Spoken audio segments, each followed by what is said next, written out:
اللہ کے رسول صلی اللہ علیہ وسلم نے کہا کہ جنت مومن کو بہت قریب محسوس ہوتی ہے، اور ایک نیریشن کے مطابق جس کا مفہوم آتا ہے، آپ صلی اللہ علیہ وسلم نے فرمایا جنت تمہارے شو لیس کی طرح تمہارے قریب ہے.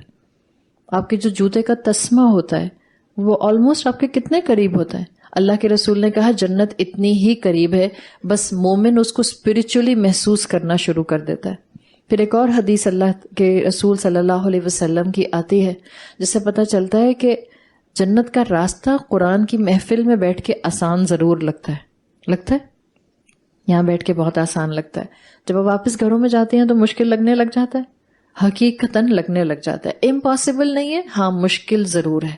اس لیے کہ اللہ کے رسول صلی اللہ علیہ وسلم کہتے ہیں کہ اللہ نے جب جنت بنائی تو حدیث کا مفہوم آتا ہے کہ اللہ تعالیٰ نے سب سے پہلے جبرائیل کو بلایا اور جبرائیل سے کہا کہ آپ جائیں، میں نے ایک مخلوق تخلیق کی ہے، جنت ہے، اور آپ جا کر دیکھیں اور پھر مجھے بتائیں آ کر. تو جبرائیل کو اللہ تعالیٰ نے بھیجا.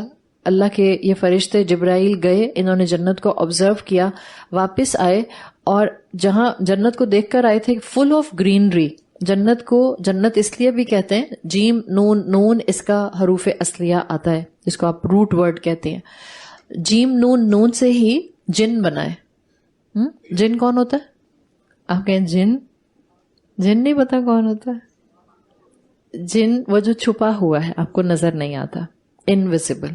جنین عربی زبان میں ایمبریو کو کہتے ہیں، جو ماں کے ووم میں ہوتا ہے، جنین. یہی حروف اصلیہ ہے، جیم نون نون. اس لیے کہ جنین نظر نہیں آتا آپ کو، ماں کے ووم میں ہوتا ہے جب تک کہ ماں اس بچے کو ڈیلیور نہیں کر دیتی. جنت کو جنت کیوں کہتے ہیں؟ بیکاز جنت کی زمین اور جنت کا لینڈسکیپ گرینری میں کورڈ ہے، پورا چھپا ہوا ہے. جنت کی مٹی نظر نہیں آتی ہے، زمین بھی پوری گرینری سے کورڈ ہے. اور پھر اگر آپ اس کا پورا ایک سرکمفیرنس دیکھیں جنت کا، تو جنت کا پورا جو لینڈسکیپ ہے وہ کمپلیٹلی گرینری میں کورڈ ہے. تو جب آپ جنت کو اس طرح سے امیجنیشن میں لے کر آتے ہیں، جبرائیل علیہ السلام نے تو آنکھوں سے دیکھی، تو وہ تو اس گرینری کو دیکھ کر، ان نعمتوں کو دیکھ کر جو اس کے اندر نعیم تھیں، جو اس کے اندر بلیسنگز تھیں، ان کو دیکھ کر حیران بھی ہوئے. اللہ کے پاس آئے اور کہا ای ربی، اللہ میرے رب آپ کی قسم، لا یسمع بہا احد الا دخلہا، ایسا کوئی ہوگا ہی نہیں جو اس جنت کے بارے میں سنے. لا یسمع، جبرائیل نے دیکھی تھی مگر کہہ رہے ہیں کہ ایسا کوئی ہوگا نہیں جو اس جنت کے بارے میں سنے اور اس میں آنے کی کوشش نہ کرے. اتنی کوشش کرے یعنی کہ وہ اس میں دخلہا، وہ اس میں داخل ہی ہو جائے، اس لیے کہ یہ ہے ہی اتنی خوبصورت، اتنی زیادہ اس کے اندر جو ہے اٹریکشن موجود ہے. پھر اللہ کے رسول کہتے ہیں کہ پھر اللہ تعالیٰ نے اس جنت تک جانے کے راستے کو آزمائشوں اور مشکلات سے کور کر دیا. جنت کو نہیں، جنت تک جانے کے راستے کو آزمائشوں، صبر اور مشکلات سے کور کر دیا. اور اب جبرائیل سے کہا اب جائیے جبرائیل اور جا کر دیکھ کر آئیے کہ جنت کیسی ہے. جبرائیل گئے اور واپس آئے. انہوں نے کہا اللہ یہ راستہ اتنا مشکل ہے کہ اب تو کوئی جنت میں داخل ہی نہیں ہو سکے گا.